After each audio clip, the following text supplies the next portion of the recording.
Hello दोस्तों, कहानी संग्रह चैनल में आपका स्वागत है। आज हम सुनेंगे श्री कृष्ण जन्माष्टमी से संबंधित व्रत कथा। भगवान श्री कृष्ण का जन्मोत्सव जन्माष्टमी का त्यौहार देश भर में धूमधाम से मनाया जाता है। भक्त मध्य रात्रि में कन्हैया का श्रृंगार करते हैं, उन्हें भोग लगाते हैं और पूजा आराधना करते हैं। इसके बाद श्री कृष्ण के जन्म की कथा सुनी जाती है।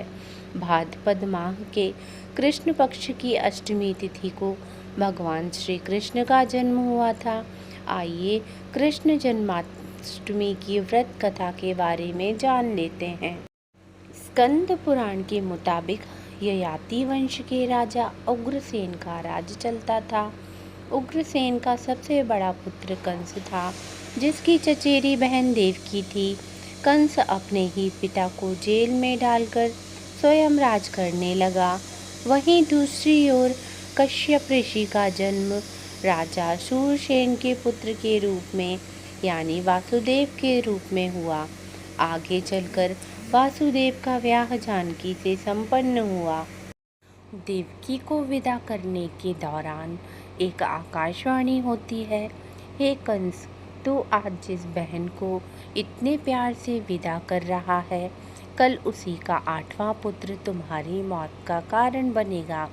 ऐसा सुनते ही कंस देवकी को मारने के लिए हावी हो गया, पर सैनिकों और वासुदेव के वचन ने ऐसा होने से बचा लिया। वासुदेव सत्यवादी थे। इन्होंने कंस को वचन दिया कि वो अपना 8वां पुत्र उसे सौंप देंगे। वासुदेव जी की बात मानते हुए कंस ने उन दोनों को बंदी बनाने का निर्णय ले लिया और उनके पास पहरेदार लगा दिए। इसके बाद कंस ने देवकी की सारी संतानों को मारने का प्रण कर लिया। निश्चयानुसार देवकी के 7 संतान कंस द्वारा मारे गए। इसके बाद देवकी के 8वें पुत्र का जन्म हुआ। भाद्रपद माह के कृष्ण पक्ष की अष्टमी की तिथि को रोहिणी नक्षत्र के दौरान मध्य रात्रि में भगवान श्री कृष्ण का जन्म हुआ था। बालक के जन्म लेते ही जेल की कोठरी प्रकाशमय हो गई। साथ ही एक आकाशवाणी सुनाई दी कि तुम बालक को गोकुल में रह रहे नंद बाबा के यहाँ छोड़ आओ। वहाँ एक कन्या का जन्म हुआ है, उसे तुम यहाँ ले आओ। ऐसा सुनते ही वासुदेव की हथकड़ियाँ खुल गईं।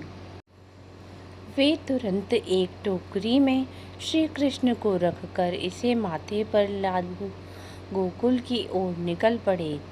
रास्ते में यमुना नदी बाल कृष्ण के चरणों को स्पर्श करने के लिए उफान पर आ गई। फिर चरण स्पर्श करते ही वो पुनः शांत पड़ गई। इस प्रकार वासुदेव ने अपने पुत्र को यशोदा मैया के बगल में सुलाकर वहां से कन्या लेकर वापस कारागार लौट आए। जेल की दरवाजे अपने आप बंद हो गए। उनके हाथों में फिर से हथकड़ी लग गई। सारे पहरेदार भी उठ गए और कन्या के रोने की आवाज़ें आने लगीं। सूचना मिलते ही कंस ने कारागार से कन्या को लाया और उसे मारने की कोशिश की, लेकिन वह आकाश में उड़ गई और बोली, अरे मूर्ख, मुझे मारने से क्या होगा? तुझे मारने वाला अब पैदा हो चुका है। इसके बाद कंस ने कृष्ण का पता लगाकर उसे मारने का खूब प्रयास किया। कई दैत्य राक्षस भेजे, लेकिन कृष्ण को कोई मार ना सका। अंततः श्री कृष्ण ने कंस का वध किया और उग्रसेन को पुनः राजा बना दिया। इस प्रकार कृष्ण जन्माष्टमी की व्रत कथा पूरी हुई। ऐसी मान्यता है कि जन्माष्टमी के दिन कहानी को पढ़ने या सुनने से व्रती के सारे पाप धुल जाते हैं, जीवन की हर समस्याओं से समाधान मिलता है, साथ ही भगवान का आशीर्वाद सदैव बना रहता है।